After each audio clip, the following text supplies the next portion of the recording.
الحمد لله رب العالمين والعاقبة للمتقين والصلاة والسلام على سيدنا محمد وعلى آله وصحبه أجمعين.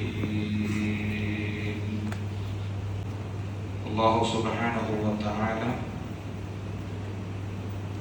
നമ്മുടെ അമലുകളൊക്കെ നമ്മിൽ നിന്നും കബൂലാക്കുമാറാകട്ടെ. അല്ലാഹുവേ, നിന്റെ ഇഷ്ടദാസന്മാരിൽ സ്വാലിഹീങ്ങളിൽ സജ്ജനങ്ങളിൽ ഞങ്ങളെയും കുടുംബങ്ങളെയും നീ ഉൾപ്പെടുത്തി അനുഗ്രഹിക്കണേ അല്ലാഹ്.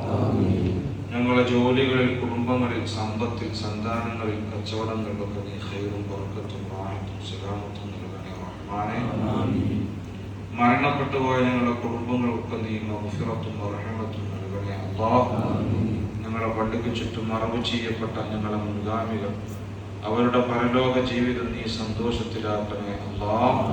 ഞങ്ങളെയും അവരെയും നിന്റെ ജന്നാത്തുൻ നഈമിൽ ഒരുമിച്ച് കൂട്ടി അനുഗ്രഹിക്കണേ റഹ്മാനേ. ആമീൻ ബിറഹ്മതിക യാ അർഹമർ റഹീമീൻ. മുഅ്മിനീങ്ങളെ, വതിലാവത്തുൽ ഖുർആനി ബിതദബ്ബുരിൽ മഅന എന്ന വിഷയമാണ് നമ്മൾ സംസാരിച്ചുകൊണ്ടിരിക്കുന്നത്. ഒരു മനുഷ്യന്റെ ഹൃദയ ശുദ്ധീകരണത്തിന് അനിവാര്യമായ 5 കാര്യങ്ങളുണ്ട്. അതിൽ ഒന്നാമത്തേതാണ് അല്ലാഹുവിന്റെ വിശുദ്ധ ഖുർആൻ അർത്ഥമറിഞ്ഞുകൊണ്ട് പാരായണം ചെയ്യണം. അതുപോലെ തന്നെ അല്ലാഹുവിന്റെ അസ്മാകൾ ചൊല്ലാം, ദിക്റുകൾ, സ്വലാത്തുകൾ ഇതൊക്കെ ചൊല്ലി ഹൃദയ ശുദ്ധീകരണത്തിലേക്ക് എത്താൻ എന്നാണ് നമ്മൾ പറഞ്ഞത്. ഇന്നലെ അതിന് ഉദാഹരണമായിട്ട് 1-2 ദിക്റുകളൊക്കെ പരിചയപ്പെടുത്തുകയും ചെയ്തു.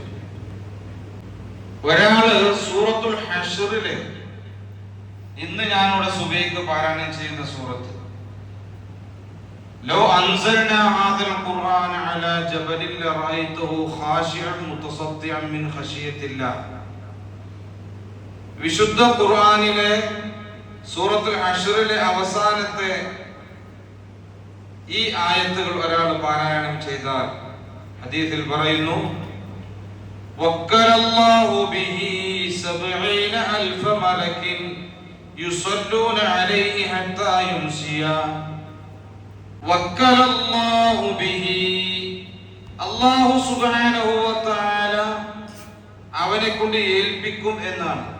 70000 മലക്കുകളെ അവന്റെ സംരക്ഷണത്തിന് വേണ്ടി. അപ്പൊ നമ്മൾ യാത്ര പോകുമ്പോ, വീട്ടിൽ നിന്ന് ഇറങ്ങുമ്പോ ഒരാൾ ലോ അൻസൽനാ ഹാദൽ ഖുർആന, ഈ ഒരു ഹശ്റിലെ അവസാനത്തെ 3 ആയത്ത് ഒരാൾ ഓതിയിട്ട് വീട്ടിൽ നിന്ന് ഇറങ്ങുക. ഹബീബായ റസൂലുള്ളാഹി സ്വല്ലല്ലാഹു അലൈഹി വസല്ലം തങ്ങൾ പറഞ്ഞു, 70000 മലക്കുകൾ അവന്റെ സംരക്ഷണത്തിന്. വഇമ്മാ തഫീ ദാലികൽ യൗമി മാത ഷഹീദാ, ആ ദിവസത്തിൽ അവൻ മരണപ്പെടുകയാണെങ്കിൽ അവന് ഷഹീദായി, അതായത് ഷഹീദിന്റെ പ്രതിഫലം ഉണ്ടായിരിക്കും. അപ്പോ ഓരോ സൂറത്തുകളുടെ ആയത്തുകളുടെ ശ്രേഷ്ഠതയാണ് നമ്മൾ അറിഞ്ഞുകൊണ്ട് ചെയ്യുക. ഹൃദയം സുറൂറാകുന്നതിനെന്താ വഴി, സൂറത്ത് യാസീൻ തന്നെ മതിയെന്ന മൊഴി. നമ്മൾ സാധാരണ ഓതുന്ന സൂറത്ത് യാസീൻ ഒരു ദിവസം ഒരാൾ രാവിലെ ഓതി കഴിഞ്ഞാൽ അവന്റെ ഹൃദയത്തിൽ സുറൂർ, സന്തോഷം ഉണ്ടാവുന്നു. കാരണം ഖൽബുൽ ഖുർആൻ, ഖുർആനിന്റെ ഹൃദയം എന്നറിയപ്പെടുന്ന സൂറത്താണ് സൂറത്ത് യാസീൻ. അപ്പൊ യാസീൻ ഒരാൾ ഓതിയാൽ ഹൃദയം സുറൂറാകുന്നതിനെന്താ വഴി. എല്ലാ ദിവസവും രാവിലെ സൂറത്ത് യാസീൻ ഓതിയ അവന്റെ മനസ്സിൽ വല്ലാത്ത സന്തോഷം, സമാധാനം കിട്ടും.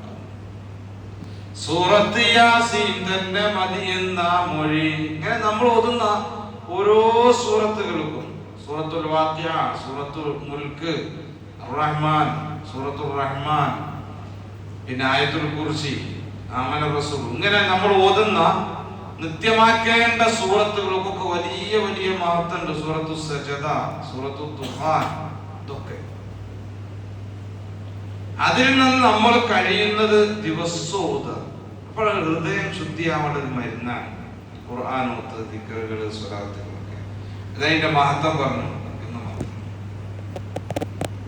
അതേപോലെ തന്നെ സൂറത്തു തൗബയിലെ അവസാനത്തെ ആയത്തിൽ ലഖദ് ജാഅകും റസൂലും മിൻ അൻഫുസികും അസീസുൻ അലൈഹി മാ അനിതും ഹരീസുൻ അലൈക്കും ബിൽ മുഅ്മിനീന റഊഫുർ റഹീം فإن تولوا فقل حسبي الله لا إله إلا هو عليه توكلت وهو رب العرش العظيم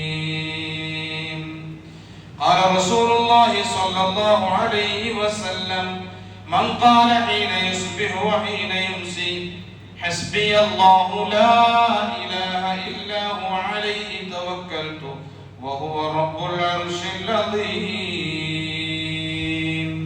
എന്നൊരാള് 7 പ്രാവശ്യം ചൊല്ലിയാൽ حسبي الله لا إله إلا هو عليه توكلت وهو رب العرش العظيم എന്നൊരാള് 7 പ്രാവശ്യം ചൊല്ലിയാൽ ഹബീബായ റസൂലുള്ളാഹി സ്വല്ലല്ലാഹു അലൈഹി വസല്ലം തങ്ങൾ പറയുന്നു കഫാഹുല്ലാഹു മാ അഹമ്മഹു മിൻ അംരി ദുനിയ വൽ ആഖിറ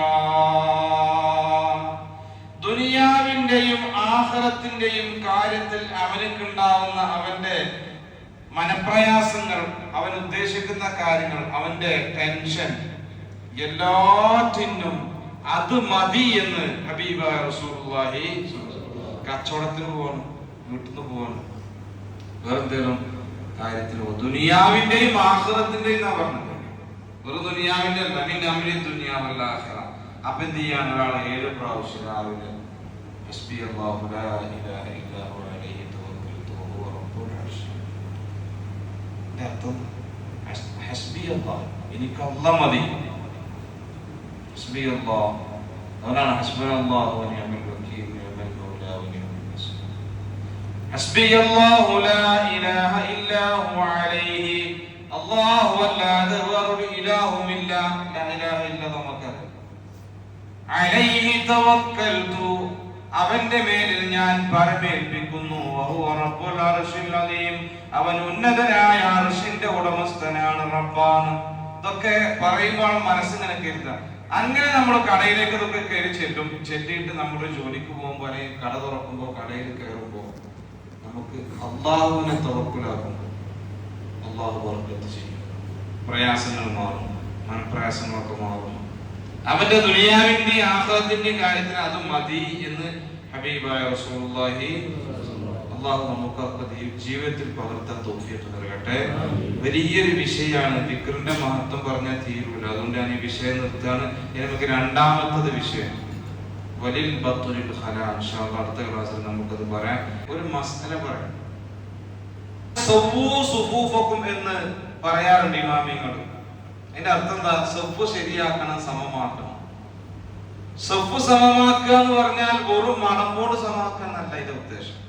പരമാവധി സഫ് ചേർന്ന് നിൽക്കണം. മടമ്പും കാര്യം ഇങ്ങനെ ചേർത്ത് വെച്ച് നമ്മൾ ഒരാൾ മറ്റൊരാളെ കാലിനോട് ചേർന്ന് നിൽക്കണം. ഗ്യാപ്പുകൾ എന്ത് ചെയ്യരുത്? സഫിന്റെ ഇടയിൽ വരരുത്. അതുപോലെ തന്നെ നിൽക്കുന്ന 2 സ്ഥലവും നമ്മൾ സമമാക്കാൻ ശ്രദ്ധിക്കണം.